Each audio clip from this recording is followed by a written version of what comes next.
Okay, so now that COVID restrictions are slowly starting to lift and people's lives are going back to normal or already have been back to normal, what about the working business world? Like, have they gone back to normal yet, or is there a new type of normal for them? So today, let's talk about the issue of returning to fully in-person work. Now, you might think, why is that an issue? Well, people have already gotten used to like the flexibility, the time, and the cost-saving benefits of working remotely that some people don't necessarily want to return back to fully in-person work. And according to Fortune, 70% of employees wish to have some form of remote work when they do return. So it seems like people are in favor of remote work. So why is this a problem though? Because companies are actually beginning to push employees to come back into the office. And although most companies are super lenient and um, flexible with their methods, some companies are forcing employees to come back 5 days a week fully in person. And according to a survey done by Gallup, 54% of current remote workers would actually quit their jobs and look for another job if remote working options are no longer available to them. So as college business students, this is an issue that would really affect us because we would either be graduating in a few years or possibly this year.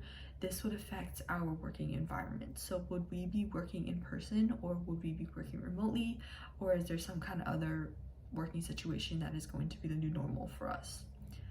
So with companies urging employees to return fully in person and employees not really wanting to do that, a more flexible hybrid work model would be the compromise and solution to this problem. So hybrid work model will allow employees to work remotely but also come into the office for certain days a week or for a specific number of days during a year. So according to Guardian, the best hybrid mix at the moment is 3 days in office and 2 days at home.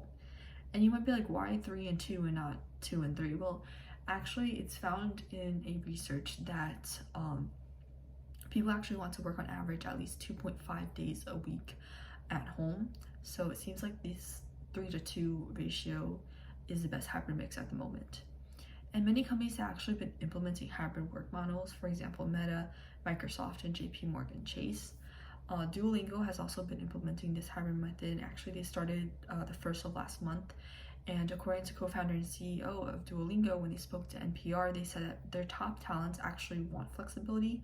And when they did implement this hybrid model, they required that employees come back in person 3 times a week. And they found that more than 80% of their employees actually did come back. So this hybrid model is a very efficient way in bringing the employees back to the workplace. So you might ask, what's going to happen if we don't use the hybrid model? Why can't we just bring them back, or why can't we just keep remote working? Well, there are issues to both of them. So if we were to keep remote work, there would be a continued lack of trust and communication between colleagues, because according to a Fortune article, Justale Neely, who is an author of Remote Work Revolution, said that if employees work in person, it's easier for them to build that trust, communication, and that bond with their coworkers because of their day-to-day interactions. However, if they are online, it makes it much more difficult to do that since they actually have to make an effort in sharing their personal side. Now, this might not be the case for older employees who have been at the company for years and years, but this is definitely an issue for new employees. Another issue for new employees with remote work is that they won't really understand the company culture and how to do things. So according to NPR, when they spoke to a managing director of an insurance broker company, he said that it's important for new employees to see how we operate, what our ethos is, how to do their job, and how to treat their clients. So yes, they can do this remotely, but it's definitely not the same as working with a coworker who's been there for years and years and guiding you through the process face to face. Yeah, there are also issues with requiring fully in-person work when employees don't want it. According to research by Gallup, this can cause a significantly lower engagement and well-being of the employee, as well as a higher intent to leave and levels of burnout, which is something that companies don't want, especially during today's job market. So if we were to actually implement the hybrid model, which some companies have actually did, there are plenty of benefits not only to the employees but also to organizations and environment overall. So the benefits to employees include increasing their well-being. So with more freedom and control over when and where to do the work, it's helping them with their work-life balance, and it's actually making them less stressed, which is helping their well-being overall. Benefits for organization include improving the workers' productivity.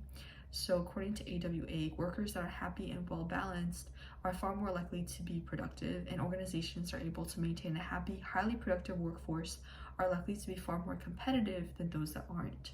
So, with hybrid work model, it would make their employees more happy and actually make companies more of at an advantage as to their competitors who may not have hybrid work. Another benefit to organizations is that there's like a bigger talent pool. So with hybrid work, it allows companies to have a larger range of locations to hire from. So it exposes the companies to a larger group of talented candidates that can fill their positions. And lastly, hybrid work model can have some environmental benefits. So with less workers actually being in office, that means you can have a smaller office space, which leads to less office pollution. And hybrid also cuts down on travel and commute times, or travel and commute in general, which can cut down the pollution from cars or planes. So to sum it up, returning back to in-person work is an issue at the moment because employers and employees can't really agree on returning fully in person or how to do that. So to compromise with the two, a hybrid work model is the best solution to this problem. And if a hybrid work model were to be implemented, there would be plenty of benefits not only for employees but also for the organization and society as a whole.